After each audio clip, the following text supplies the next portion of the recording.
दृष्टि ने तुम्हारी बाबा हम सबकी सृष्टि बदल दी।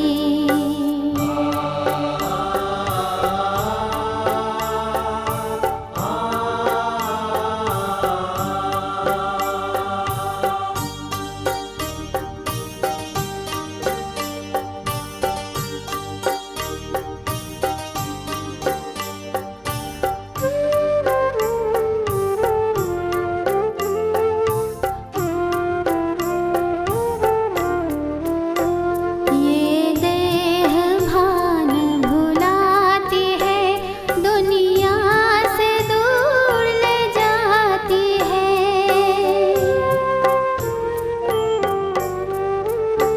जो उड़न खटोले में लेकर त्रिलोक का सैर कराती है, श्रीमत की डोर में चित चोर बन अपनी ओर लिए चल दी। दृष्टि ने तुम्हारी बाबा हम सबकी सृष्टि बदल दी।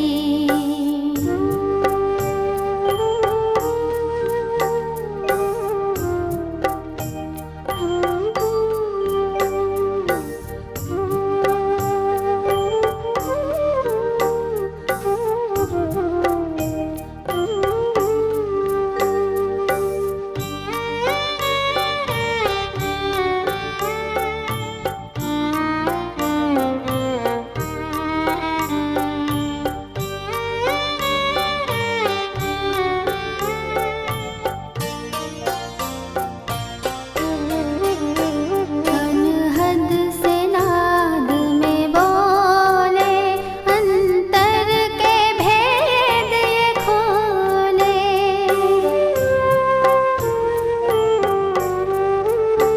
हम अतीन्द्रिय सुख में झूले, नैनों के बैठ हिंडोले। छलका है सागर मन की गागर में, रूहानी मस्ती भर दी। दृष्टि ने तुम्हारी बाबा हम सबकी सृष्टि बदल दी।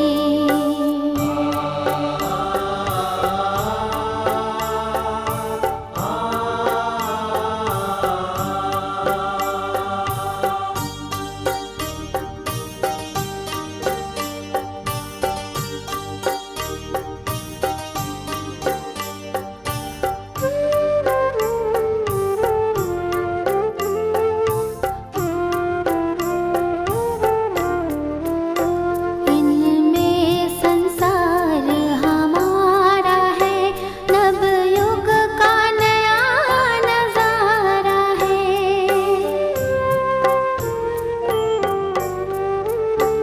अब वापस घर को चलने का मिल रहा मधुर इशारा है। पावन निर्मल मुस्कानों ने नैनों में स्नेह जल भर दी। दृष्टि ने तुम्हारी बाबा हम सबकी सृष्टि बदल दी। दृष्टि ने तुम्हारी बाबा हम सबकी सृष्टि बदल दी।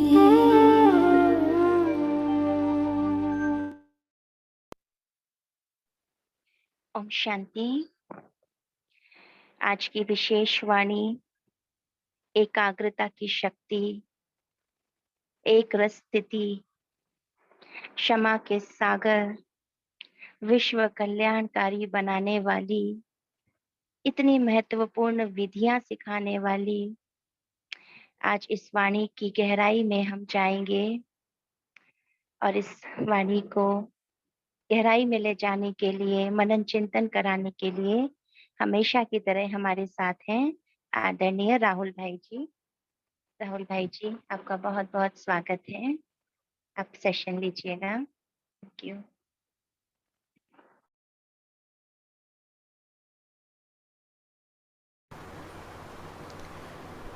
ओम शांति।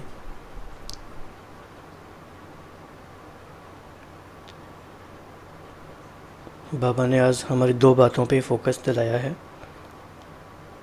एकाग्रता और दृढ़ता की शक्ति। अगर हम देखें इस साल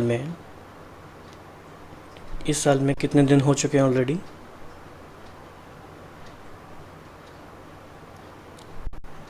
कितने दिन अभी तक हमने देखे इसमें पूरे साल में?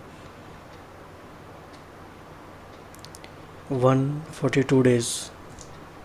तो पिछले 142 दिनों में हमने एकाग्रता और दृढ़ता को कैसे लाइफ में यूज़ किया है, इसके बारे में विचार करेंगे। और जितने दिन हमारे पास बचे हैं पूरे साल में, उसमें हमें कैसे यूज़ करना है। क्योंकि बाबा ने आज की मुरली में एक लाइन बोली है कि आज से कौन सा वर्ष शुरू हो रहा है?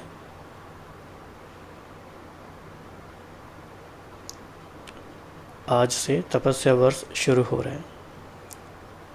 तो आप सभी ने भी मन में संकल्प किया होगा कि जैसे जैसे बाबा हमें मुरलियों के साथ साथ आगे ले जाएंगे, हम इस पूरे वर्ष को तपस्या वर्ष के रूप में मनाएंगे, तो हमें बाबा की मदद भी मिलेगी।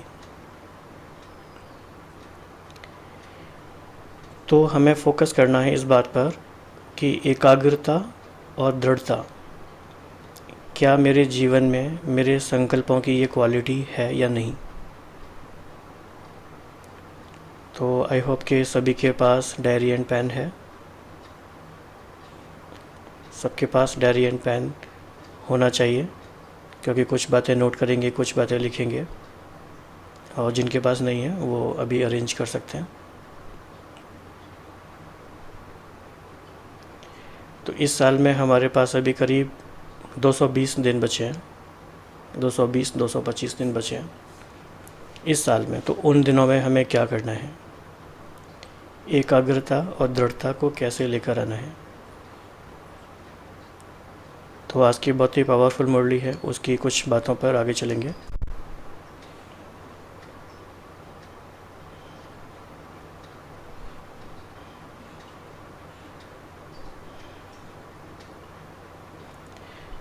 तो बाबा ने बच्चों से पूछा, तपस्या वर्ष में क्या करेंगे।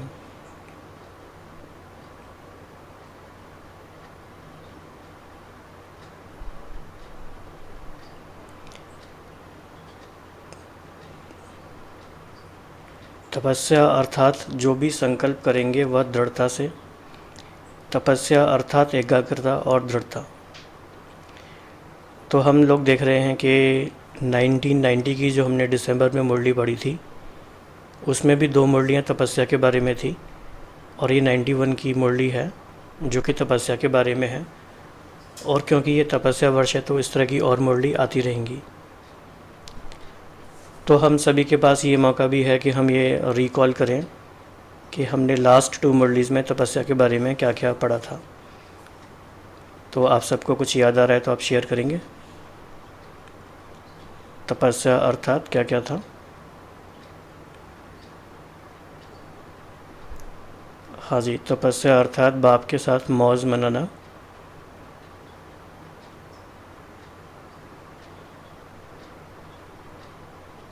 और क्या था तपस्या?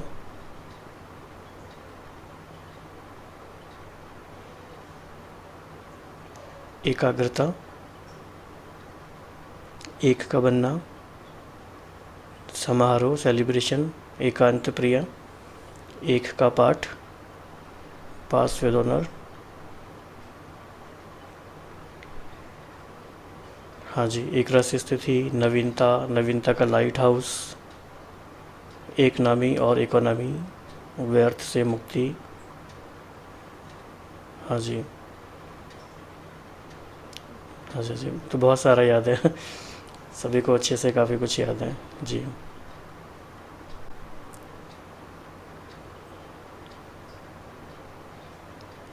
तो बाबा हमें काफ़ी इस मुरली में तैयार कर रहे हैं। तो बाबा ने कहा कि आपके तो तपस्वी जीवन, योगी जीवन पहले से है, फिर आपने खास तपस्या वर्ष क्यों रखा है?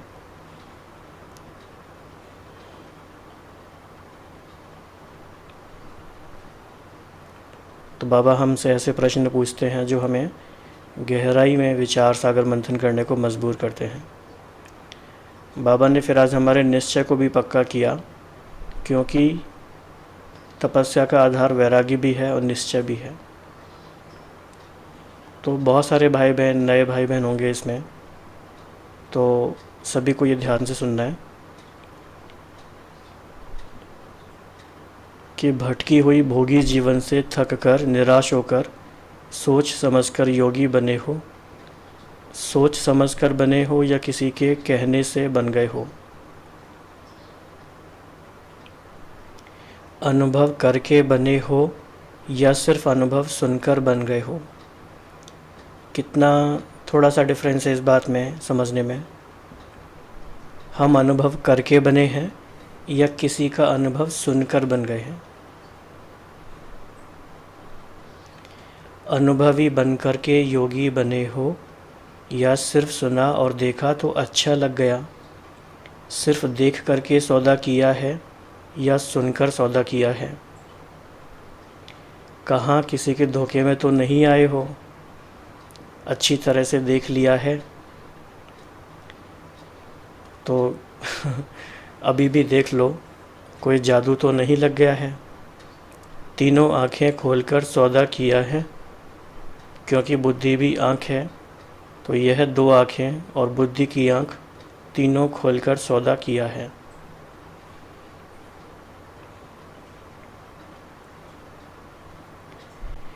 तो हम सब इस बात को पक्का करेंगे और अपनी डायरी में लिख भी लेंगे कि मुझ आत्मा ने तीनों आँखों से सोच समझकर अनुभव करके ये बड़े से बड़ा सौदा किया है। ये बात पक्की है।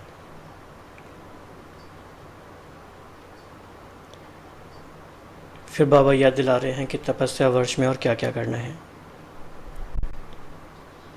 तो कुछ और बातें इसमें ले लेते हैं।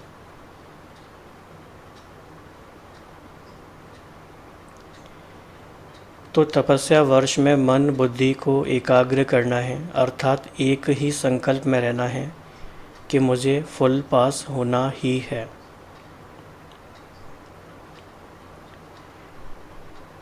मन बुद्धि को एकाग्र करना है। अगर मन बुद्धि जरा भी विचलित हो तो दृढ़ता से फिर से उसको एकाग्र करो, करना ही है, होना ही है। तो बाबा ने जैसे कहा कि मन बुद्धि को एकाग्र करो, तो किस बात में एकाग्र करना है आप शेयर करना चाहेंगे सभी?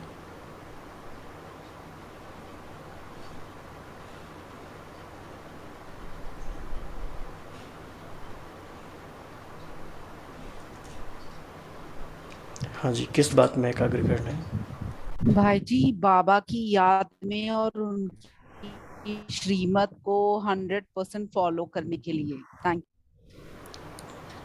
अच्छा, मान लीजिए ऐसा हो जाए कि हम बाबा की याद में एकाग्र तो हों, लेकिन हमारे जीवन में और जो बातें आती हैं सारी, उसमें हम एकाग्र ना हों, तो चलेगा?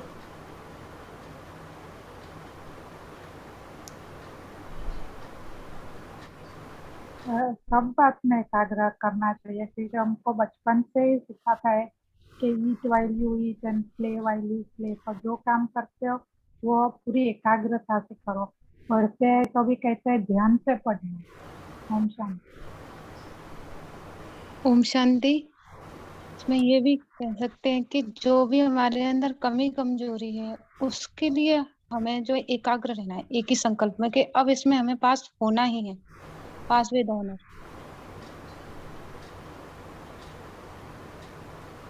ओके, और किस बात में एकाग्र होना है?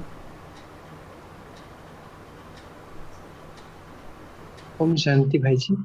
जैसे कोई भी कर्म करते हैं हम सब या सेवा करते हैं, कोई ना कोई संकल्प लेकर के करते हैं कि हमें ये वाली आत्मा इस कर्म इंद्रियों द्वारा करवा रही हैं या कोई भी संकल्प लेकर, वो भी लंबे समय तक 5 मिनट तक कोई एक संकल्प लेते हैं, तो उस संकल्प पे टिके रहना वो भी एकाग्रता हम सब कह सकते हैं। भाई जी, एकाग्र में सर्व गुणों में, सर्व शक्तियों में और सर्व संबंधों में, बाबा ने जैसा कहा सर्व स्वभाव संस्कार में हमें एकाग्र होना है।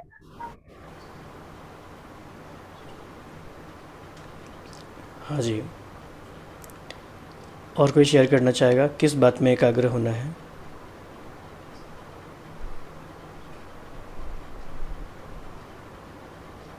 अपने लक्ष्य के एक प्रति बाबा एकाग्र दूसरा न कोई, ओम ये भी शांति एक भाई जी, जैसे अर्जुन को जब कहा था जो तुम किस चीज पे दिखाई देते हैं, तो उन्होंने बोला सिर्फ मेरे को आंख ही दिखाई देता है। तो एकाग्रता को उसके, जैसे हमने बाबा को देख रही हो, तो एकाग्रता उसके ऊपर पूरा ध्यान देना है, तब भी हम एकाग्रता मतलब एक रस, एक से मिलकर, एक से जोड़कर। ओम शांति।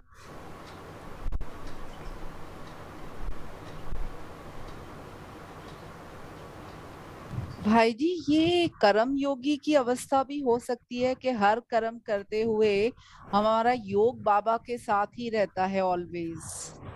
Thank you. ओम शांति। तो बाबा ने इस बात को एक्सप्लेन किया है, इस बात को अभी हम सब समझ लेंगे।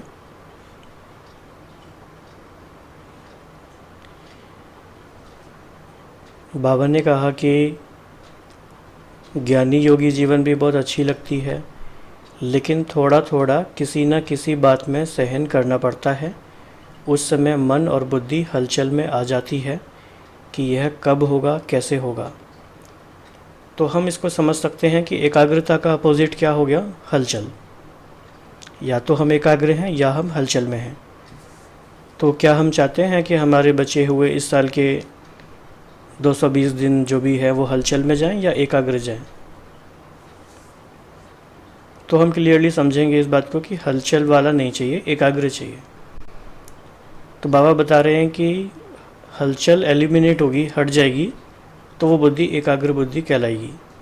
लेकिन क्या क्या बातें आ जाती हैं जो हलचल हो जाती है? तो बीच बीच में जो हलचल होती है, चाहे अपने से भी हलचल हो जाती है। तो ये तो बड़ी इंटरेस्टिंग बात है, तो इस बात को तो फिर डिस्कस करना चाहिए। बाबा ने कहा हलचल के बहुत सारे सोर्स हैं, चाहे सेवा से, वो सबको पता है, साथियों से। यह हलचल निरंतर में अंतर ले आती है, यानी एकाग्रता को खंडित कर देती है। अपने से ऐसा क्या हो जाता है? हमारे कमजोर स्वभाव संस्कार इमर्ज हो जाते हैं जो हमें डिस्टर्ब करते हैं। हाँ जी, तो इस बात को हम, हाँ जी, कोई व्यर्थ तो चलता है इसलिए हलचल आती ओम शांति भाई जी, सहन शक्ति और समाने की शक्ति कम हो जाती है, तब भी होता है। भाई जी अभी तो नहीं, जैसे सामने वाले का स्वभाव संस्कार, अगर आपको प्रति कुछ वो बुरा बोल दिया तो अब उसका चिंतन करने लगे आप, तो ये भी हमारे कमजोर संस्कार में ही आते हैं। ओम शांति। ओम शांति। जैसे कभी कभी होता है खुद से मिस्टेक हो गया, तो कहीं ना कहीं बहुत समय तक उसको रखते हैं मन में कि ये ऐसे कर दिया, तो उसके बाद से भी हलचल हो गया है। ओम शांति। भाई जी ओके, तो इस बात में हम ये समझ लेते हैं कि दूसरों से जो हलचल आ रही है, एटलीस्ट उसको, उसके आने में तो हमारा कंट्रोल नहीं है, उस स्टिमुलस में कोई हमारा कंट्रोल नहीं है, उसको हम रिस्पॉन्ड कैसे करेंगे वो हम देख सकते हैं। लेकिन हमारी अपने आप से जो हलचल आ रही है उस पर भी हमारा कंट्रोल है।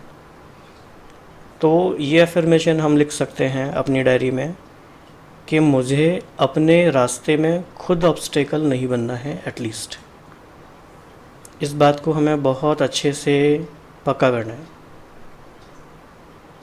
कि कोई बात और आती है तो भले आए, पर मुझे अपने रास्ते में खुद ऑब्स्टेकल नहीं बनना है। अगर हमने इतनी बात भी इंश्योर कर ली तो बहुत सारी चीज़ें अपने आप ही सॉल्व हो जाएंगी और एकाग्रता एकदम से बहुत ज़्यादा बढ़ जाएगी। तो इस बात से सभी एग्री हैं, सभी कनेक्ट कर पा रहे हैं?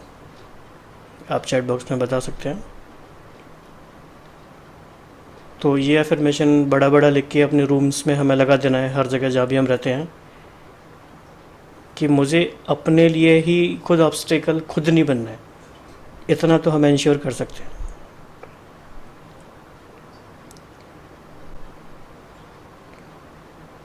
तो क्या करना है फिर? तपस्या वर्ष अर्थात सर्व गुणों में, सर्व शक्तियों में, सर्व संबंधों में, सर्व स्वभाव संस्कार में 100% पास होना। अब यहाँ बाबा ने एक बहुत ही गहरी बात बताई है। 3 बातें हैं। एक है पास, दूसरा है फुल पास और तीसरा है पास विद ऑनर। मतलब बाबा का तो कमाल का ही तरीका होता है सारा बताने का। तो पास में हैं हम, फुल पास में हैं या पास विद ऑनर में हैं। तो तपस्या वर्ष में अगर पास विद ऑनर थोड़े बने तो फुल पास तो सब बन सकते हैं। तो बाबा की हम सबसे बहुत हाई एक्सपेक्टेशंस हैं। फुल पास तो सब बन सकते हैं और फुल पास होने के लिए सबसे सहज साधन है, तो बाबा तरीका भी बता रहे हैं। तो एक अप्रोच डेवलप करने के लिए बाबा कह रहे हैं कि जो भी कोई पेपर आते हैं और इस तपस्या वर्ष में पेपर आएंगे, ऐसे नहीं कि नहीं आएंगे, लेकिन पेपर समझकर पास करो। बात को बात नहीं समझो, पेपर समझो। आप समझ पा रहे हैं बाबा ने कितना अच्छा एग्जाम्पल दिया है। जब हम एग्ज़ाम हॉल में होते हैं तो हम एकाग्र होते हैं या नहीं होते हैं?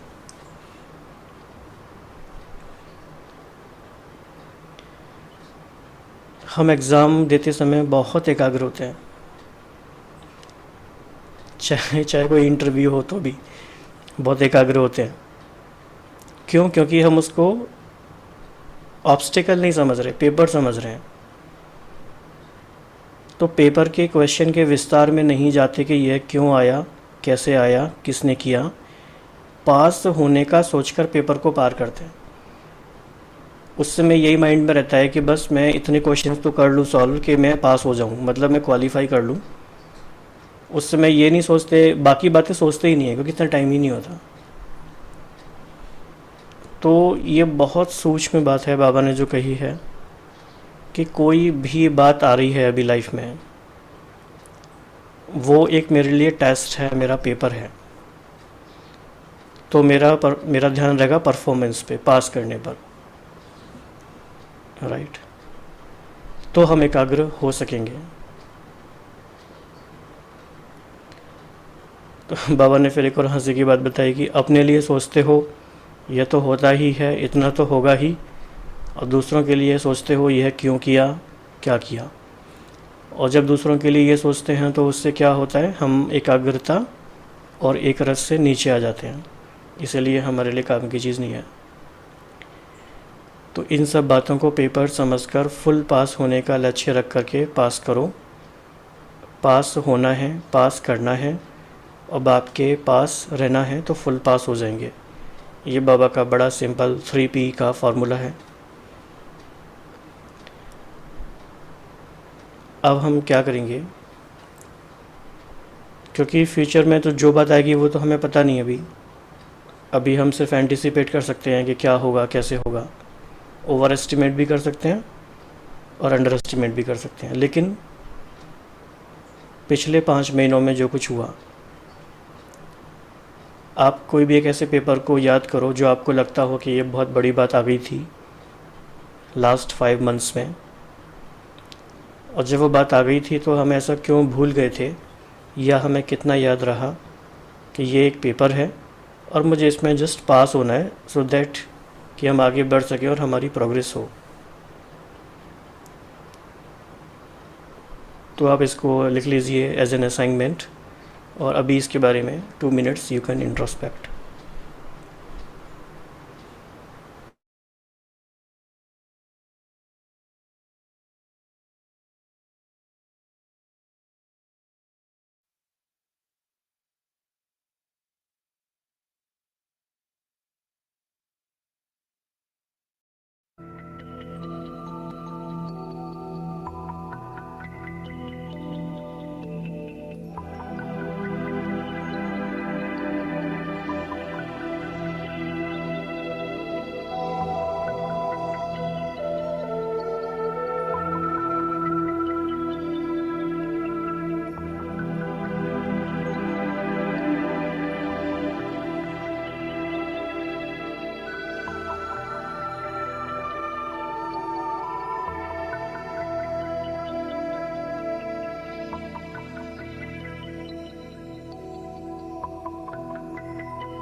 तो आप सभी ने इस बात पे विचार किया होगा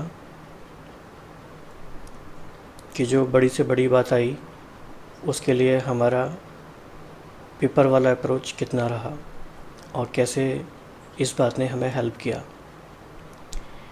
फिर एकाग्रता में और एक रस में एक बात इम्पॉर्टेंट है कि फ्लक्चुएशंस नहीं होना चाहिए। तो बाबा ने कहा कि लगन की अग्नि भी जगी हुई है, लेकिन सदा ही तेज़ रहे, कभी तेज़ कभी कम नहीं। जैसे यहाँ स्थूल अग्नि में अगर कोई चीज़ अच्छी बनाने चाहते हो और टाइम पर बनाने चाहते हो तो अग्नि को उसी रूप में रखेंगे जो चीज़ समय पर और अच्छी रीति तैयार हो जाए। अगर बीच में अग्नि बुझ जाए तो समय पर चीज़ तैयार हो सकेगी, भल तैयार होगी परंतु समय पर नहीं। तो आपकी योग अग्नि भी बीच बीच में ढीली हो जाती है तो संपन्न बनेंगे, लेकिन लास्ट में बनेंगे और लास्ट में संपन्न बनने वाले को फास्ट और फर्स्ट राज्य भाग्य का अधिकार नहीं मिल सकता। तो बाबा ने फिर इसी के कनेक्शन में कहा कि तपस्या वर्ष अर्थात फास्ट पुरुषार्थ कर फर्स्ट जन्म में फर्स्ट नंबर आत्माओं के साथ राज्य में आना। तो बाबा हमें इतनी नई नई बातें बता रहे हैं तपस्या वर्ष के लिए, ये सारी हमें एक जगह नोट करनी है अलग से। तो तपस्या वर्ष अर्थात फास्ट पुरुषार्थ कर फर्स्ट जन्म में फर्स्ट नंबर आत्माओं के साथ राज्य में आना। तो समझा तपस्या वर्ष क्यों रखा है। एकाग्रता की शक्ति को बढ़ाओ, अभी भी ना चाहते भी व्यर्थ चल जाता है। व्यर्थ का तरफ कोई समय शुद्ध श्रेष्ठ संकल्प से भारी हो जाता है। तो तपस्या अर्थात व्यर्थ संकल्प की समाप्ति, ये बहुत ही इम्पोर्टेंट डेफिनेशन है इसकी। तपस्या अर्थात व्यर्थ संकल्प की समाप्ति। तो इसको आप सभी कैसे सोचते हैं।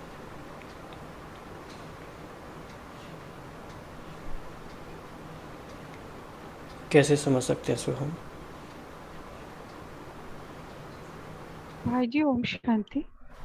जैसे तपस्या मतलब होता है, जैसे अपन सोचता ही है जैसे साधु सन्यासी लोग जंगल में जाकर तपस्या करेगी, मगर हम लोग घर पे रहते हुए तो ये तपस्या करेंगे पहले तो कभी नहीं सोचा। मगर जब श्रीमत से चलते हैं तब जो होता है क्या बैड संकल्प को रोकना। और बैड संकल्प क्या आता है, जब तपस्या में बैठते हैं तो बैड संकल्प ज्यादा आता है। साधु सन्यासी लोग जंगल में जाके घर से बाहर छोड़ देते तो तपस्या करते हो, उसको बैड संकल्प समाप्त हो जाता है। मगर हम लोग जो इसको करते हैं, ये जो बैड संकल्प है, एक जिस दिन अमृत बेला ठीक से हो गया तो सारा दिन जोक लगता है। और बैड संकल्प जो होता है, तपस्या और बैड संकल्प ये दोनों साथ साथ चलता है। कैसे भी होता है, एक चेन बन जाता है। तो बैड संकल्प का अगर समाप्ति हो गया, तपस्या मतलब 100% हो जाता है। तो तपस्या के साथ इसके साथ बहुत रिलेटेड है। मैं अनुभव करती हूँ ये तपस्या मतलब कोई भी एक चेन पूरा खत्म हो जाता है। ओम शांति। शांति भाई जी, हम जो इन्फॉर्मेशन अंदर लेते हैं ना, उसी से हमारा संकल्प चलना शुरू हो जाते हैं। We have to be very careful। हम न्यूज़पेपर्स की या मोबाइल इंटरनेट से हम लोग कितना उसके ऊपर टाइम स्पेंड करके वेस्ट कर रहे हैं टाइम को, तो व्यर्थ भी समाप्त हो जाएगा। अगर हम लोग अप टू द पॉइंट जितना नेसेसरी है उतना ही इंफॉर्मेशन अंदर डालेंगे तो हमारे व्यर्थ बहुत कम हो जाएंगे। Thank you. ओम शांति भाई जी। ओम शांति। तपस्या जो किया है वो योग अग्नि से हमने भरपूर किया है। तपस्या हमारे अंदर योग अग्नि है और हमारे अंदर पॉजिटिव संकल्पों का स्टॉक है, तो व्यर्थ आने का चांस कम होता है। हमको अंदर पॉजिटिव संकल्प का स्टॉक जमा करना है। मुरली की ऐसी पॉइंटें हमने बुद्धि में धारण करनी है जो उसमें व्यर्थ का अंदर आने का कोई दरवाजा खुला ना। भाई जी, जैसे कि कल भी स्लोगन में मुरली में बाबा ने कहा था, जो व्यर्थ से इनोसेंट है वही सच्चा सच्चा सेंट यानी महात्मा है। तो व्यर्थ से मुक्ति पाना बाबा के अलावा कोई और नहीं कर सकता है। ओम शांति। ओम शांति भाई जी। तपस्या का अर्थ है कि हम अपने जो रोज के कर्म है, हम जो इस ड्रामा में प्ले कर रहे हैं, और हम जो देह से संबंधित जितने रिश्ते नाते हैं उन सब से डिटैच हो जाना, ये सबसे बड़ी तपस्या है। और बाबा से योग लगाना, जब हम बाबा से योग लगा के इन सारी चीजों से डिटैच हो जाते हैं, तब हमारी तपस्या योग अग्नि में चलने लगती है, और इसी से हमारे व्यर्थ संकल्प अपने आप ही हम उससे दूर हो जाते हैं। तो तपस्या अर्थात व्यर्थ संकल्प की समाप्ति वहीं से शुरू हो जाती है, जब हम तपस्या में लीन हो जाते हैं, मतलब अपने देह और देह के संबंध से हम डिटैच होके बाबा से अटैच हो जाते हैं। यह हमारी सही तपस्या है। ओम शांति भाई। ओम शांति भाई जी। इसका अर्थ ये भी है, तपस्या करने का अर्थ है कि निरंतर अटेंशन देना है अपने संकल्पों पे, अपने कर्मों पे, अपने वाणी पे, और तुरंत अगर कुछ भी ऐसे लगे कि व्यर्थ है और जरूरी नहीं है तो उसको चेक करके चेंज करना है, तो ही हम उसके आगे सक्सेसफुल हो सकते हैं। ओम शांति। ओम शांति। आज जो बाबा कह रहा है कि व्यर्थ संकल्प की समाप्ति तपस्या अर्थात, तो व्यर्थ संकल्प समाप्त होने के लिए हमारे अंदर शुद्ध संकल्पों का बहुत स्टॉक होना जरूरी है। और जो बाबा कह रहा है कि स्मृति दिला रहा है, आप सभी योगी जीवन वाले हो, और भटकी हुई आपका जो जीवन था, निराश और थका हुआ जीवन था, तो योगी बन गए। तो हमारी तपस्या, हम ऐसे अच्छे अच्छे संकल्प देकर तपस्या को बढ़ाएंगे तो व्यर्थ संकल्प से मुक्ति हो जाएगी। ओम शांति। ओम शांति। जैसे कि भाई जी इनिशियली बाबा ने बोला कि तपस्या अर्थात जो भी संकल्प करेंगे वह दृढ़ता से, और बात यहाँ से शुरू हुई कि हमारे पास कितने डेज बचते हैं इस साल में, 225 बचते हैं, और हम सब जानते हैं ये जो हमारा इस समय व्यर्थ का विचार है वो हमारे भूतकाल का, मतलब हमारा जो पिछले विचार है उन्हीं का प्रमाण है। अगर ये व्यर्थ है तो हमें इसको ऊपर दृढ़ता देनी है कि क्या अब जो हम वर्तमान में विचार कर रहे हैं वो भी तो हमारा पास्ट ही बन जाएगा, तो उसको भी हमें क्या व्यर्थ बनने देना चाहिए। ओम शांति। जैसे कि भाई जी ने कहा कि इसे क्या ले सकते हैं हम सब, इसका एप्लीकेशन क्या है जो बाबा ने बताया, तपस्या अर्थात व्यर्थ संकल्प नहीं आना। तो इसको एक सेकंड पैरामीटर मान सकते हैं कि जैसे जब भी व्यर्थ संकल्प आ रहे हैं तो समझ जाए कि नहीं हम तपस्या से हट गए। तो जब भी व्यर्थ संकल्प आए तो बाबा के सब महावाक्य जो है तपस्या पे तो याद कर लो, जो भी विंडोज ऑफ अपॉर्चुनिटी सब याद कर लेंगे तो हम कहीं ना कहीं ट्रैक पे आ जाएंगे कि हाँ अब हम तपस्या कर रहे हैं। तो एक सेकंड पैरामीटर है, व्यर्थ संकल्प करें तो यानी तपस्या नहीं कर रहे।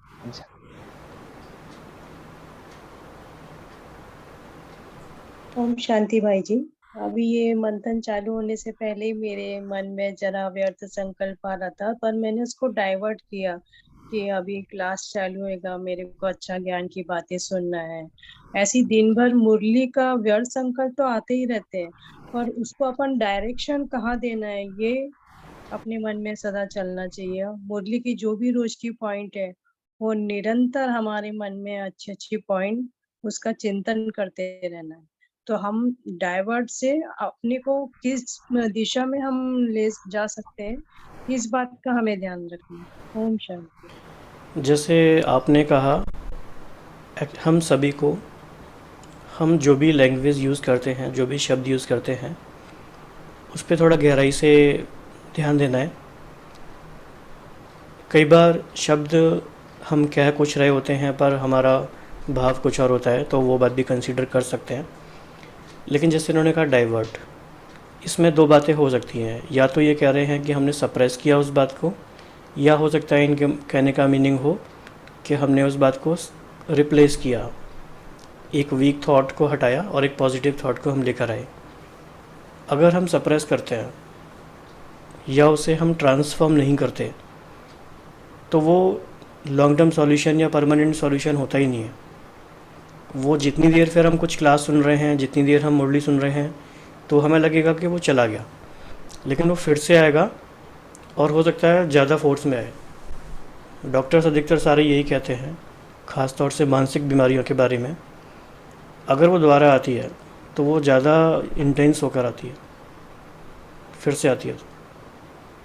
तो ये हमें चेक करना है कि जो भी हम व्यर्थ संकल्पों की समाप्ति का उपाय कर रहे हैं, क्या वो परमानेंट है, लॉन्ग टर्म है, या हम कहीं ना कहीं, जैसा कि बहन ने कहा, हो सकता है बहन का भाव अच्छा हो, हम जस्ट डाइवर्ट कर रहे हैं, सप्रेस कर रहे हैं, या उसे हम ट्रांसफॉर्म कर रहे हैं एक्चुअली।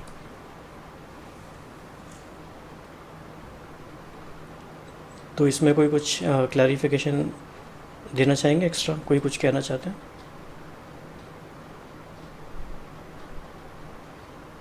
हाँ, ओम शांति। इसमें आपने जैसे कि बताया कि हमें टेम्पररी डिस्ट्रैक्शंस में नहीं जाना, क्योंकि उससे वो हमारे माइंड के अंदर सबलिमिनली चलता रहेगा, लेकिन हमें उसे कॉन्शियसली फंडामेंटली चेंज कर दें एक बार अगर हम, तो वो दोबारा नहीं आएगी और हम भी फिर पीसफुली रह सकते हैं। देखिए, एक बात ये भी है, और ये बहुत अच्छी बात है समझने की, बाबा ने हमें इतना बेहद का ज्ञान दिया, विस्तार से दिया। एक एक बात बाबा ने हमें क्यों समझाई है? क्योंकि बाबा चाहते हैं कि बच्चे कहीं भी किसी बात को सिर्फ इसीलिए सप्रेस ना करें कि बाबा ने कहा है तो हमें करना है। बाबा चाहते तो अथॉरिटी भी यूज़ कर सकते हैं ना, बाबा कहेंगे मैंने कह दिया तो कह दिया, बस कर लो। लेकिन बाबा हमें हर बात समझाते हैं। बाबा ने आज भी कहा कि आप अनुभव करके बने हो, सुन के बने हो, देख करके बने हो, कैसे बने हो। कितना प्यार है बाबा का, बाबा का कितना बच्चों के लिए रिस्पेक्ट है कि ये होवनहार विश्व के राजकुमार राजकुमारियाँ हैं, तो इनको मैं समझाऊँ प्यार से। बाबा has taken his own time, बहुत बाबा ने समय लिया समझाने के लिए हमें। तो हमें ये ज़रूर देखना है कि हमारी व्यर्थ को समाप्त करने की क्या विधि है। अच्छा, कैसे हमें पता चलेगा कि किसी पर्टिकुलर डे में हमारे व्यर्थ संकल्प आ रहे हैं या नहीं आ रहे हैं? हो सकता है हम संकल्प के लेवल पे चेक ना कर पाएँ, तो कैसे पता चलेगा? इति के लेवल पे अगर हैवी लग रहा है तो व्यर्थ है, अगर लाइट है तो व्यर्थ नहीं है। लेकिन हमारा योग में ध्यान नहीं जाएगा और भारीपन महसूस होगा, बुद्धि व्यर्थ की तरफ होगी ना, तो हमारा योग भी नहीं लगेगा। इसलिए हमको भाई जी उसकी जो गति जो होती है वो बहुत ही तीव्र होती है और बार बार वही चीज चलता रहता है। हमारी एनर्जी भी काफी डिप्लीट हो जाती है, जिसकी वजह से फिर हम और चीजों पे कंसंट्रेट नहीं कर पा रहे होते। ओम शांति भाई जी, इससे फिर उमंग और उत्साह भी कम हो जाता है और हम बहुत डल फील करते हैं। और व्यर्थ संकल्प एक आया तो उसकी फिर पूरी एक सीरियल चलती रहती है। तो उसको जैसे आपने कहा कि चेक और चेंज करना है तुरंत कि क्या ये जरूरी है, बिल्कुल भी जरूरी नहीं है। और बेस्ट मेथड मैंने देखा है कि बाबा का जो रात को चार्ट लिख के सोते हैं, तो उससे इतना दिमाग से, सबकॉन्शियस माइंड से सब ये सब जो है सब निकल जाता है कचरा, और अगले दिन हमको वो बात याद भी नहीं आती और आगे भी याद नहीं आती, और आती भी है तो अरे हमने तो सोचा था ना कि हम इसको नहीं, इसके बारे में नहीं सोचेंगे, तो तुरंत बस बदल देते हैं इस बात को। तो चार्ट लिखना भी बहुत जरूरी है। ओम शांति। तो जैसे भी शेखा बहन ने बताया, बहुत इम्पोर्टेंट बात है वो समझने की। और एक्चुअली इस बात को हम ऐसे समझ सकते हैं, चाहे तो लिख भी सकते हैं, कॉज एंड इफ़ेक्ट कनेक्शन। कई बार अगर हम कॉज को नहीं पकड़ सकते, हम इफ़ेक्ट को तो पकड़ सकते हैं, और इफ़ेक्ट के थ्रू हम कॉज को पकड़ सकते हैं कि उसका कारण क्या है। जैसे उन्होंने बताया कि हमें भारी फील होता है या कंफ्यूज्ड फील होता है हमें कभी कभी, या जैसे कहा कि हमें लगता है कि उमंग उत्साह थोड़ा कम है आज, या हमें कुछ नवीनता की फीलिंग नहीं हो रही है, बाबा से कनेक्शन लॉस्ट ऐसा लग रहा है। ये सारे इस बात के साइन हैं कि व्यर्थ संकल्प या साधारण संकल्प, इफ़ नॉट कॉन्शियसली लेकिन सबकॉन्शियसली वो चलने लग गया है बहुत। तो इस फीलिंग को हमें तुरंत पकड़ना है कि कोई भी ऐसी बात, कोई भी ऐसी फीलिंग आ रही है या ऐसा लग रहा है हमें कि आज मूड उतना खुश नहीं है, मूड थोड़ा ऑफ है या मूड उतना उमंग उत्साह में नहीं है, तो हमें समझना चाहिए कि कुछ अंदर चलने लग गया है, वो हमारे लिए अलर्ट होने का टाइम है। तो ये अगर हम रात को चेकिंग करेंगे तो बहुत लेट भी हो जाएगा, इसीलिए चेकिंग हमें करनी चाहिए। कब करनी चाहिए? इमीडिएट, उसी हर वक्त। घंटे। हर 1 घंटे के बाद चेकिंग करनी चाहिए भाई जी। और 1 घंटे में बहुत कुछ हो गया तो तुरंत करनी चाहिए भाई जी। भाई जी जैसे जैसे ही आया इमीडिएट करना है तुरंत। Second, with in a second भाई जी। हाँ जी, तो अभी हमें सेकंड में ही करना है। बाबा ने मतलब मुरलियों में भी कहा है कि आप तुरंत चेकिंग करें। राइट, इसके लिए बाबा ने एक बहुत प्यारा वर्ड यूज़ किया है, तुरंत यूज़ करो, अदरवाइज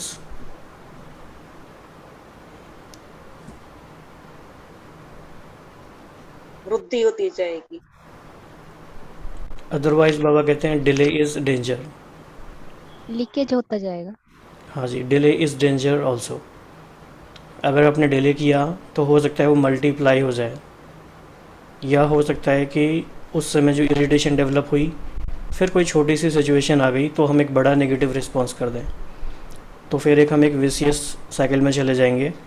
फिर वो और थॉट नेगेटिव चलेंगे और चलेंगे, फिर शाम तक तो वो इतने चलेंगे कि उस दिन का तो हम चार्ट देना भूल ही जाएंगे। जैसे बहन ने लिखा है, ग्रूव पक्का हो जाएगा, जो कि नहीं होना चाहिए, नेगेटिव वाला ग्रूव। तो इन बातों का भी हमें ध्यान रखना है।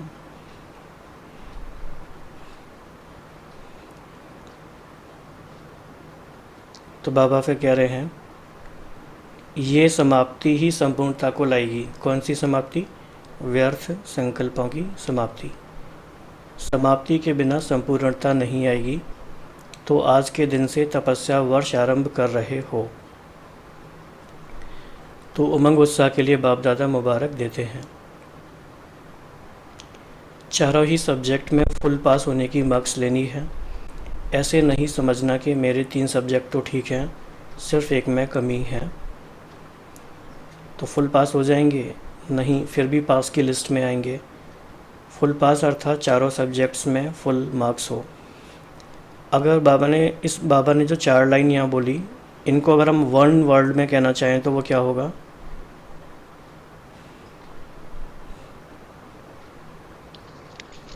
पास विद ऑनर। ओके, ये भी 3 हो गए। चारों ही सब्जेक्ट में बैलेंस। हाँ, 1 वर्ड इज बैलेंस। संपूर्णता, एक्यूरेट, ओम ओम शांति, एक्यूरेट। हाँ जी, एक्यूरेसी भी कह सकते हैं, बैलेंस भी कह सकते हैं। बैलेंस एक बहुत इंपॉर्टेंट टर्म है। फिर अगर हम ये देखें कि बाबा कैसे बातों को कनेक्ट कर रहे हैं, बाबा हमने चारों सब्जेक्ट में फुल मार्क्स की बात कर रहे हैं।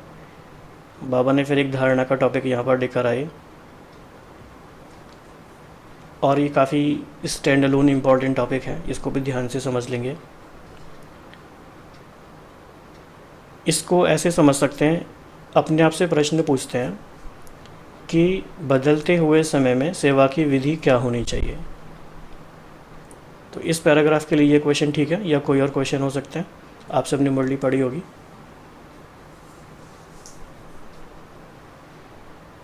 और कोई क्वेश्चन आप प्रपोज कर सकते हैं?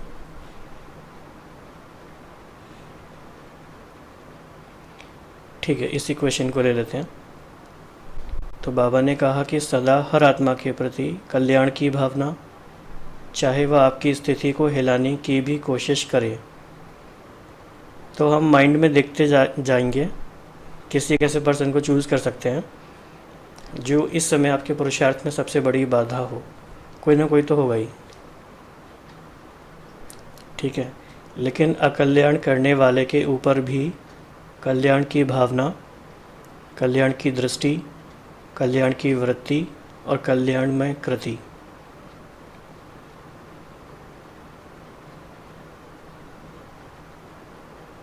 इसको कहा जाता है कल्याणकारी आत्मा। शिव का अर्थ भी कल्याणकारी है ना, तो शिव जयंती अर्थात कल्याणकारी भावना। कितना बाबा ने सुंदर इस बात को कनेक्ट किया है। और बाबा ने शुरू में आज की मुरली में फर्स्ट पैराग्राफ में ये भी कहा कि शिव जयंती पे सिर्फ शिव का जन्म नहीं होता, शिव अवतरित नहीं होते, बल्कि बच्चे भी साथ साथ होते हैं। तो हमारा जन्म ही कल्याणकारी कर्तव्य के लिए हुआ है फंडामेंटली। तो कल्याण करने वाले के ऊपर कल्याण करना यह तो अज्ञानी भी करते हैं, अच्छे के साथ अच्छा चलना यह तो सभी जानते हैं, लेकिन अकल्याण के वृत्ति वाले को अपने कल्याण की वृत्ति से परिवर्तन करो या क्षमा करो। 2 ऑप्शंस हैं। परिवर्तन नहीं भी कर सकते, क्षमा तो कर सकते हो ना। फिर बाबा ने हमें इसमें टाइटल दिया, मास्टर क्षमा के सागर तो हो ना। तो बाबा ने आज सागर वाली बात 2-3 बार की है मुरली में। बाबा जब हमें किसी भी चीज़ का सागर कहते हैं तो इसका क्या सिंबॉलिक मीनिंग है, सागर से तुलना क्यों की जा सकती है। बाबा ने कहा ना, मास्टर सिंधु भी बन गए हो। जी जैसे सागर विशालता, बहुत विशाल होता है, कई चीजों को उसमें समाने की शक्ति होती है। तो यही बाबा कह रहे हैं कि हम बच्चे भी मास्टर क्षमा के सागर बने। कोई कैसी भी परिस्थिति हो और कैसे भी सामने वाला बोले, हमारा उनके प्रति क्षमा और कल्याण की ही भावना हो। ओम शांति।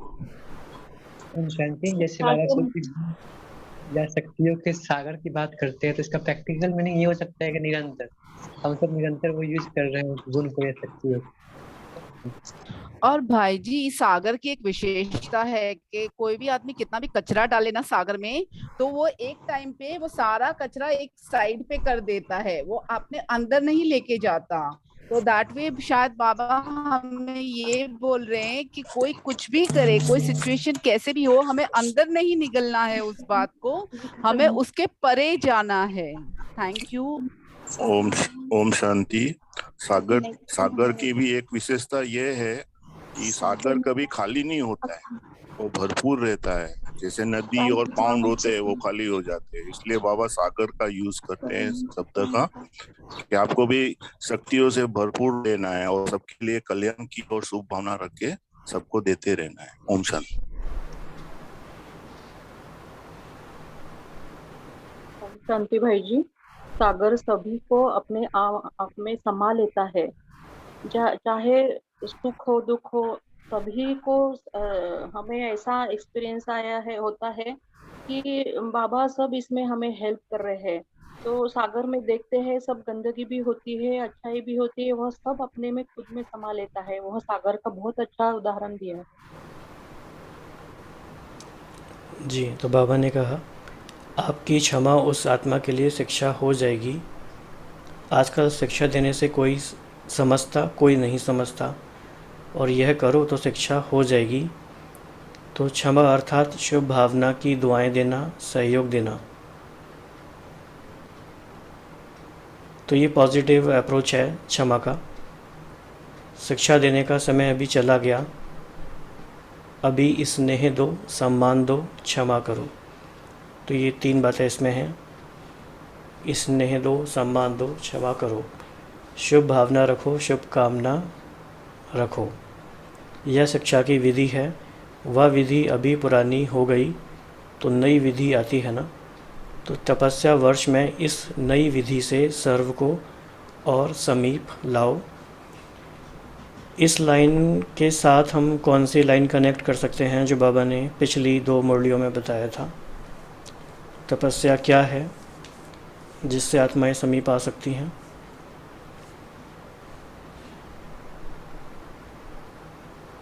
संस्कार मिलाना आपस में। हाँ जी, एक और बाबा ने मेटाफर यूज़ किया था। तपस्या क्या है जिससे कि सारी आत्माएं आकर्षित होकर रहेंगी। Light house. तपस्या नवीनता का लाइट हाउस है। ओके, ये एकाग्रता ये भी ठीक है। और बाप समान बनना। तपस्या बड़े ते बड़े समारोह है। हाँ, लेकिन इस कॉन्टेक्स्ट में क्या सही बैठेगा सेवा के लिए। एक तो लाइट हाउस वाला भी अच्छा है, तो पिछली पढ़ाई हम भूल गए सब। यहाँ मनसा सेवा भाई जी। फरिश्ता फरिश्ता स्वरूप भाई। तपस्या रूहानी चुंबक है। रहम दिल भी हो सकता है। हाँ, तो तपस्या रूहानी चुंबक है जिससे आत्माएं आकर्षित होकर आएंगी। तो थोड़ा थोड़ा रिवाइज कर लेते हैं। 13 दिसंबर की मुरली में पढ़ा था हमने, तपस्या अर्थात मन बुद्धि को एकाग्र करना, तपस्या अर्थात एकांत प्रिय रहना, तपस्या अर्थात स्थिति को एक रस रखना, तपस्या अर्थात सर्व प्राप्त खजानों को व्यर्थ से बचाना अर्थात इकोनॉमी से चलना। मतलब ये पूरा सार है 4 लाइनों में। तो जो भी भाई बहन चाहते हैं वो नोट भी कर सकते हैं कुछ कुछ पॉइंट्स, ताकि वो एक कंप्लीट पिक्चर इमर्ज होती रहे तपस्या की। और बाबा ने बोला था फिर 31 दिसंबर को 1990 को कि तपस्या ही बड़े से बड़ा समारोह है। तपस्या अर्थात बाप से मौज मनाना, मिलन की मौज, सर्व प्राप्तियों की मौज, समीपता के अनुभव की मौज, समान स्थिति की मौज। तो ये समारोह हुआ। इसी में बाबा ने कहा था कि तपस्या का वातावरण वाणी के समारोह से भी ज़्यादा आत्माओं को बाप की तरफ आकर्षित करेगा। तपस्या रूहानी चुंबक है।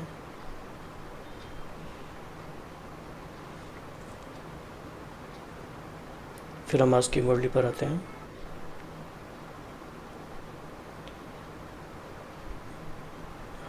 तो बाबा ने एक सेवा की बात बता दी, अब बाबा एक धारणा की बात बता रहे हैं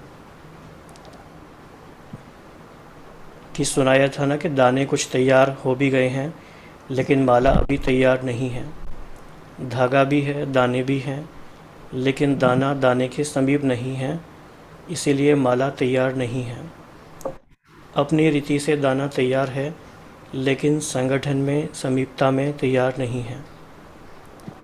तो तपस्या वर्ष में बाप समान तो बनना ही है, लेकिन दाना दाने के समीप भी आना है। तो इसको कोई एक्सप्लेन करना चाहेंगे, बाबा क्या कहना चाह रहे हैं? ओम शांति भाई जी, इसका मतलब मैं ये समझती हूँ कि माला बनाने के लिए दाने एक जैसे और एक सरखे होने चाहिए। तो बाबा ये कह रहे हैं कि शायद सारे दाने अभी एक जैसे नहीं मिले हैं उनको, और जब सब संपूर्ण स्थिति में होंगे तभी माला बनेगी, एक जैसे जब उनको मिलेंगे। ओम शांति भाई जी, संगठन नहीं है। संगठन जब होगा, संगठन में भी अब एक दूसरे को देखते हैं, ये भाई ऐसा कर रहा है, ये बहन ऐसा कर रही है, उस लिए भी बाबा यही कहना चाह रहे हैं कि बस एक दूसरे को देख के और एक दूसरे को नहीं देखना है, अपना अपना पुरुषार्थ हर किसी को करना है। ओम शांति। ओम शांति भाई जी, बाबा कहना ये भी चाह रहे हैं कि दाना का समान होने का मतलब है कि सबका एक ही मत हो और संगठन महसूस हो, किसी का अलगपन महसूस नहीं हो, तो वो समीपता की निशानी है। जैसे हम सब लोग अलग अलग हैं, तो लेकिन हमारा ब्राह्मण परिवार में एकाग्रता जो बाबा कहते हैं कि सबको एक बाबा समान बनना है। तो जब कैसे माला सारे एक जैसे बनेंगे, क्योंकि सब तो अलग अलग हैं, लेकिन जो हमारा एम है कि हमको सबको एक बाबा के जैसा बनना है। तो जब वो एक की तरफ सब लोग होंगे, एक जैसी धारणाएं हैं, एक जैसा कनेक्शन होगा, तभी वो माला पास में आएगी और वो सुंदर लगेगी। तो भी क्योंकि दाने तो सब अलग अलग हैं, लेकिन बाबा सबको एक जैसा क्यों बना रहे हैं, इसीलिए हमको एक को ही देखना है, एक बाबा के समान ही सबको बनना है, वही एकाग्रता है। ओम शांति भाई जी, एक बल एक भरोसा और संगठन में रह के हमें अपने स्वभाव संस्कार एक दूसरे से लाना है। जी देखो बाबा कितनी प्यारी बात कह रहे हैं। ड्रामा के हर सीन को प्यारा देखते हुए चलो, हर सीन प्यारी है। दुनिया के लिए जो अप्यारी सीन है वह आपके लिए प्यारी है। तो बाबा की टर्मिनोलॉजी अपनी खुद की होती है। तो जो भी होता है उसमें कोई राज भरा हुआ होता है। तो लास्ट 142 डेज़ जो अभी इस साल में हमारे गए हैं, उसमें अगर हम देखें पीछे मुड़ के, ऐसी कितनी बातें आई होंगी जो जब उस समय जो बात होती है तो लगता है कि ये क्यों हो रही है, लेकिन बाद में जब डॉट्स को कनेक्ट करते हैं तो लगता है कि कितना अच्छा हुआ ये, ऐसा भी हो सकता है। और हमारे लिए ड्रामा तो कितना कल्याणकारी बना हुआ है। किसी को ऐसा रियलाइज़ हुआ इस वर्ष में? ओम शांति भाई जी। जैसे जब से कोरोना चला ही है, मतलब 1-2 साल से, लगता है कि पहले हम बाबा के ज्ञान में चल रहे थे, रोज की साकार मुरली भी करते थे, योग भी थोड़ा थोड़ा करते थे, लेकिन अव्यक्त मुरलियों पे कभी इतनी अटेंशन ही नहीं दी। लेकिन जब से मतलब दुनिया को तो ये अकल्याण लग रहा है, और बाबा ने तो जैसे हमें बताया हर सीन में एक कल्याण है, और वो हाय हाय कर रहे हैं और हम वाह वाह कर रहे हैं कि बाबा आप कैसे हमें प्रोग्रेस करा कर उड़ती कला में ले जा रहे हो।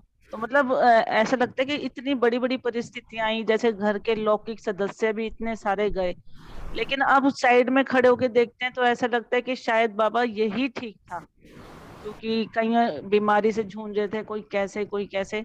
तो हर चीज में जैसे बाबा ने तो हमें समझा दिया, कल्याण समाया है।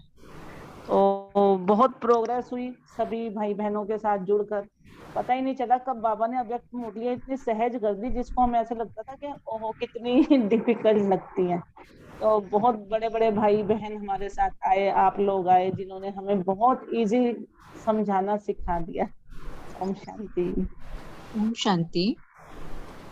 ओम शांति भाई जी। एक्चुअली बाबा जो बोल रहे हैं एक तार में जुड़ने के लिए माला के दाना, तो ये जूम के द्वारा हम सब एक इकट्ठा होते हैं और पूरा दाना एक साथ हो पा रहे हैं। ये एक उपलब्धि हुई है ना इतने दिनों में। ये भी बहुत अच्छा पर्सपेक्टिव है, जूम की माला। ये भी अच्छा है। भाई जी हम लोग ना वैसे अगर ऑनलाइन नहीं जुड़े होते तो बहुत कम लोगों से हम लोग सुन पाते, या ज्ञान इतना ज्यादा हम लोग को मिल पाता, हम लोग बहुत कम सीमित रह जाते। अभी ऑनलाइन है तो the whole globe is connected with each other. हमें मधुबन से लेकर लोकल सेंटर्स से लेकर हर एक जन का अपना अपना मुरली का, बाबा की बयानी का इतना हमें ज्ञान मिल रहा है कि हमें पूरा दिन ना व्यर्थ के लिए समय ही नहीं है। अभी we are so thankful to God and to Baba कि हमें व्यर्थ से बचा लिया है। Thank you all. बिल्कुल सही बात है ये।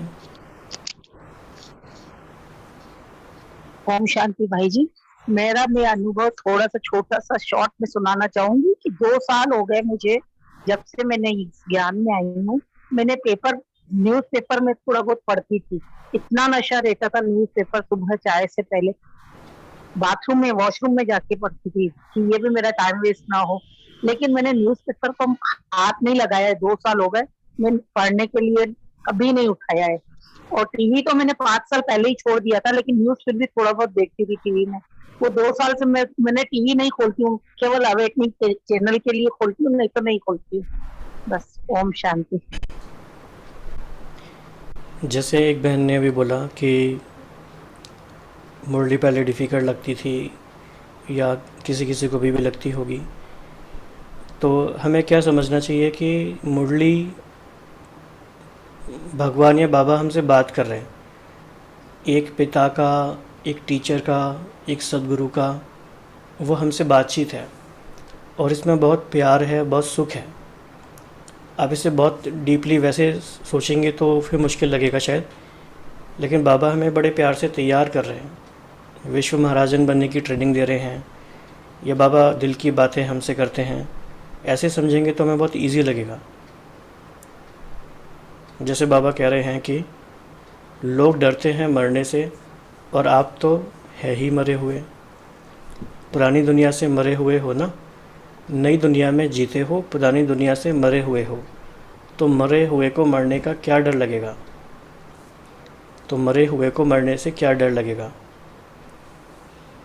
तो एक एक बात बाबा की, एक एक लाइन बहुत गहराई से आत्मा पे असर करने वाली है अगर हम बहुत शांत स्थिति में एकाग्रता से सुनते हैं और समझते हैं तो।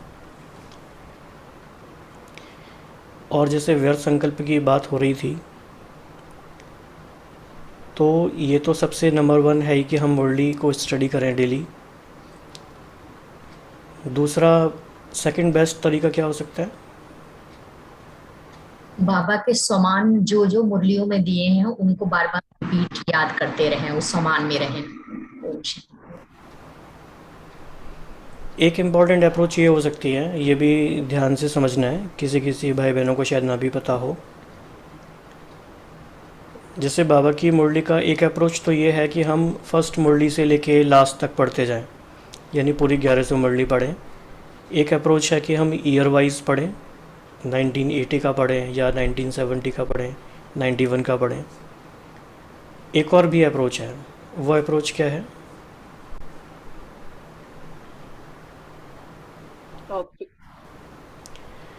हाँ जी, टॉपिक वाइज। हाँ जी। तो स्पार्क विंग ने बहुत अच्छा कंटेंट क्रिएट किया है। बहुत सारी बुकलेट्स आती हैं स्पार्क विंग की टॉपिक वाइज, बहुत ही अच्छे से रिसर्च करके। और उसमें सबसे अच्छी बात यह है कि अव्यक्त बाप दादा की जो मुरलियाँ हैं उसी से ही उसमें कंटेंट क्रिएट किया गया, निकाला गया है। तो कोई भी बात कहीं से मिक्स नहीं है, लेकिन आपके टॉपिक वाइज एक पर्सपेक्टिव डेवलप करने में हेल्प मिलती है। तो भले ही आप डेट वाइज मुरली पढ़ रहे हो, लेकिन जो ये बुक्स होती हैं स्पार्किंग वाली, इनको भी अलग से अपने पास में रखना चाहिए और टॉपिक वाइज हमें उन पे कनेक्ट करना चाहिए।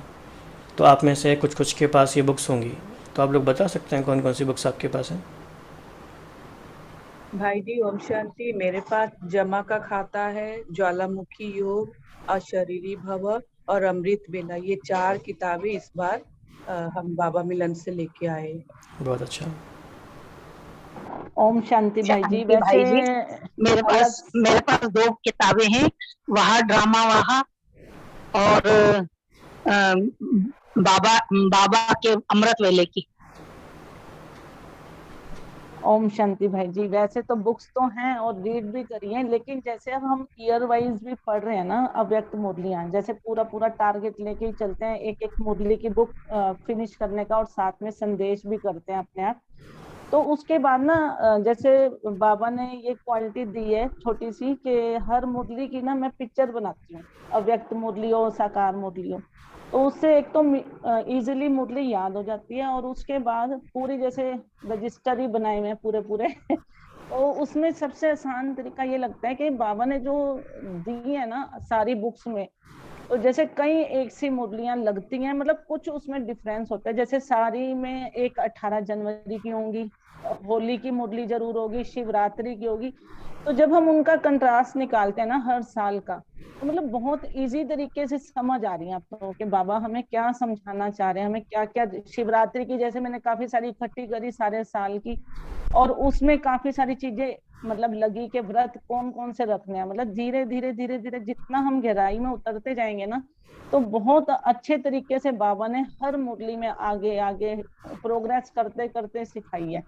ये सब में मतलब लगता है एक सही है कि होली की आ गई, शिवरात्रि की, नए न्यू ईयर की है, तो काफी कुछ एक सा, लेकिन जब हम उनको सिमिलैरिटी करके देखते हैं ना पिक्चर्स में, तो बहुत अच्छा लगता है और समझ आ रही है कि मुरलियों में बाबा क्या समझाना चाहते हैं। हाँ जी। तो बाबा भी जो बता रहे थे कि मरे हुए को मरने से क्या डर लगेगा, इसी के कनेक्शन में बाबा ने कहा कि इसीलिए तपस्या अर्थात ज्वाला स्वरूप निर्भय, ये ऐसा एस्पेक्ट है जिस पे हमें ज़्यादा अभी काम करना है, इसको अनुभव में और बढ़ाना है कि तपस्या कैसे ज्वाला स्वरूप है और निर्भय हमें बनाती है। तो लास्ट में इसमें याद प्यार ले लेते हैं। तो चारों ओर के सर्व विश्व कल्याण की श्रेष्ठ भावना रखने वाले,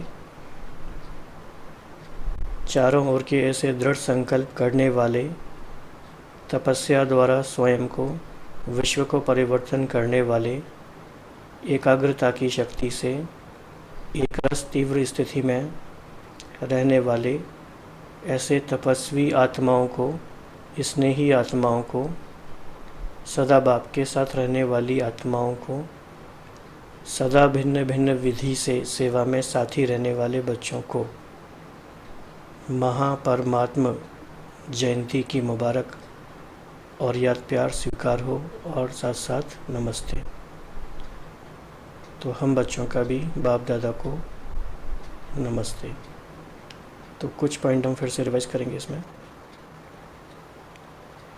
तो आज हमने क्या देखा? तपस्या अर्थात एकाग्रता और दृढ़ता, इस पे हमें निरंतर फोकस करना है, इसके ऊपर अभ्यास करना है। और तपस्या अर्थात व्यर्थ संकल्प की समाप्ति। और थर्ड पॉइंट था कि तपस्या अर्थात ज्वाला स्वरूप निर्भय। और बाबा ने हमें यह अफर्मेशन याद दिलाया कि मुझे फुल पास होना ही है, चाहे कुछ भी हो। और मास्टर सिंधु वाला पॉइंट है, उसको एक बार फिर से समझ लेंगे, काफ़ी अच्छा पॉइंट है।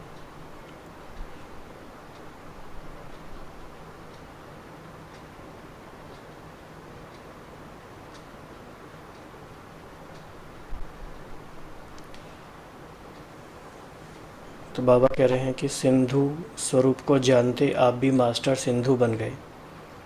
आप में कितने खजाने भरे हुए हैं, हिसाब लगा सकते हो।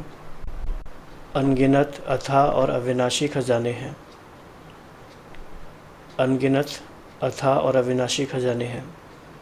सभी मास्टर सिंधु बने हो कि अभी बनना है। तो बाबा ने ये भी हमारा सम्मान हमें याद दिलाया आज। इसके अलावा एक और इम्पॉर्टेंट पॉइंट है कि जब बाबा हमें नहीं मिले थे और हमें जब कंप्लीट अंडरस्टैंडिंग नहीं थी, थोड़ी बहुत अंडरस्टैंडिंग भक्ति मार्ग के हिसाब से थी,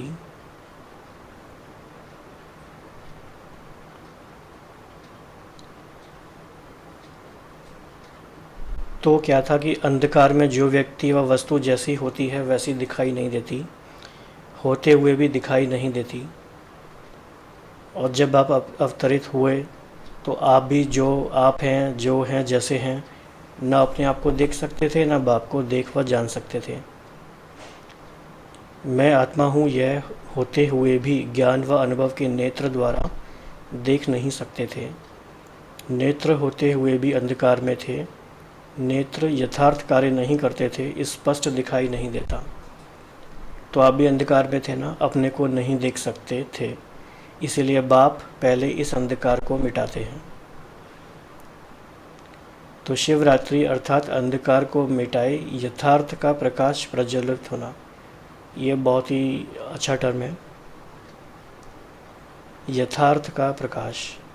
तो भक्ति मार्ग की विधियां भी आपका यथार्थ विधियों का यादगार है। एक तरफ भक्तों की विधि और दूसरी तरफ है बच्चों की संपूर्ण विधि। बच्चों की संपूर्ण विधि। तो संपूर्ण विधि में कौन कौन सी बातें आ सकती हैं? जी, इसमें भी एकाग्रता और दृढ़ता आ सकता है संपूर्ण विधि में। हाँ जी। व्रत, पवित्रता का व्रत, संकल्प, दृढ़ता। जागरण, हमारी जागृत अवस्था। मेरा तो एक ही बाबा, दूसरा न कोई, ये भी आ सकता है। एक रस अवस्था। तो इस पॉइंट को चिंतन के लिए नोट कर लेंगे कि हम बच्चों की संपूर्ण विधि कौन सी है, कौन कौन सी हैं और उनको हम कैसे अभ्यास कर रहे हैं। हमें ये बिल्कुल ऐसा लगना चाहिए कि जैसे जैसे बाबा का ज्ञान अपने अंदर हम धारण करते हैं तो एक लाइट आ गई लाइफ में, सब कुछ जैसे देखने लग जाता है, सब कुछ समझ में आने लग जाता है। मतलब वो लाइट है, वो माइट बन जाती है। फिर ऐसा हमें फील होना चाहिए। तो इस आज की मुरली के बारे में कोई और कुछ समराइज़ करना चाहेंगे तो बता सकते हैं।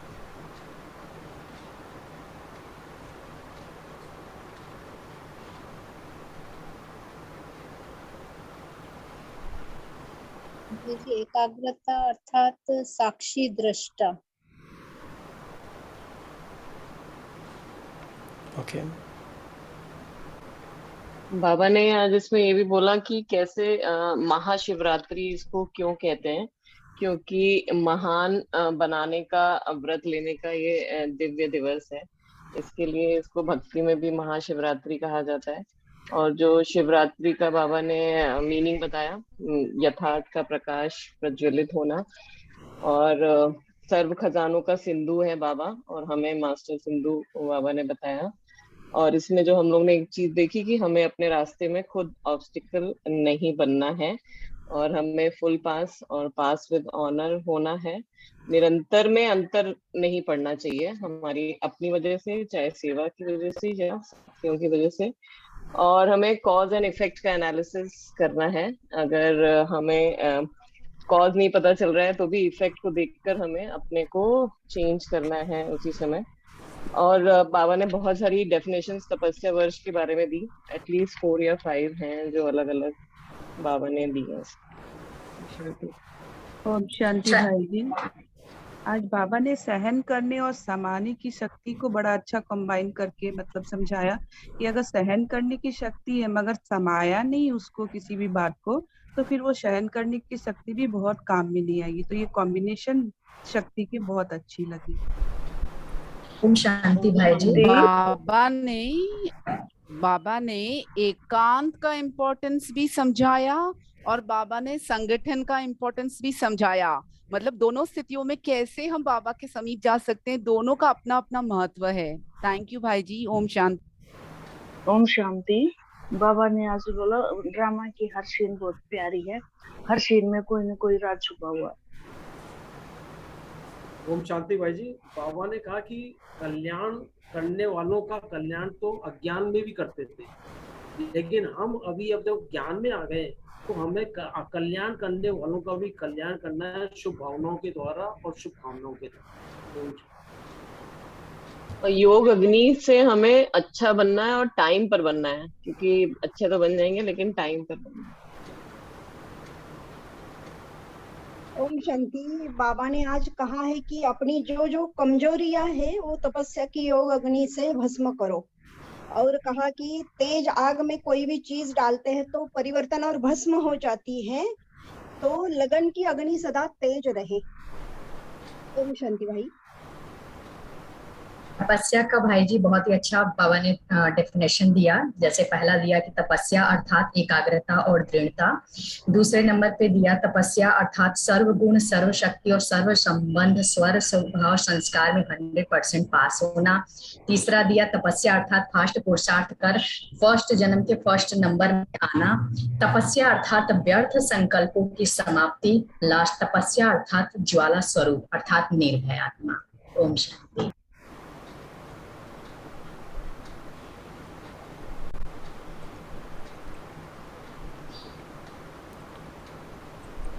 और इस बात पर भी हम सबको अभ्यास करना है, बहुत इम्पोर्टेंट पॉइंट है इसका, कि तपस्या अर्थात व्यर्थ की समाप्ति, और जब ये समाप्ति होगी तो संपूर्णता आएगी। ठीक है, अभी हम योग करेंगे और श्रीकांत भाई जी भी हमारे साथ जुड़ गए हैं, फिर वो हमें और गहराई से योग अभ्यास करेंगे।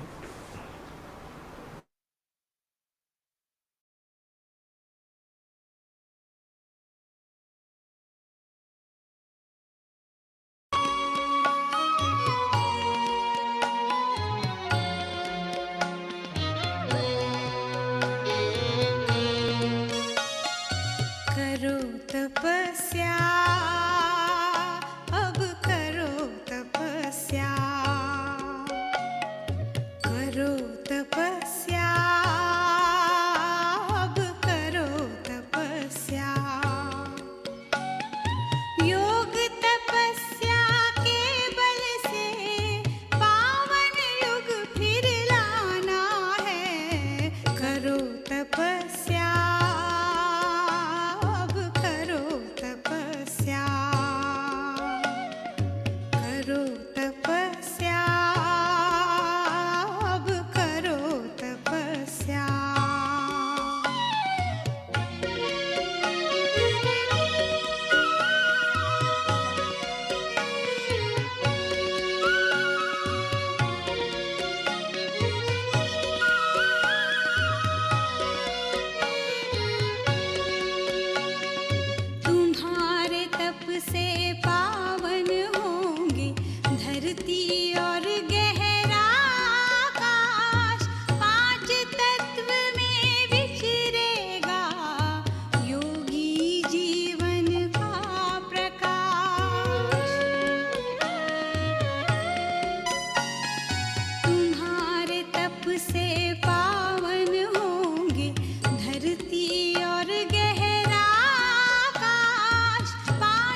तन का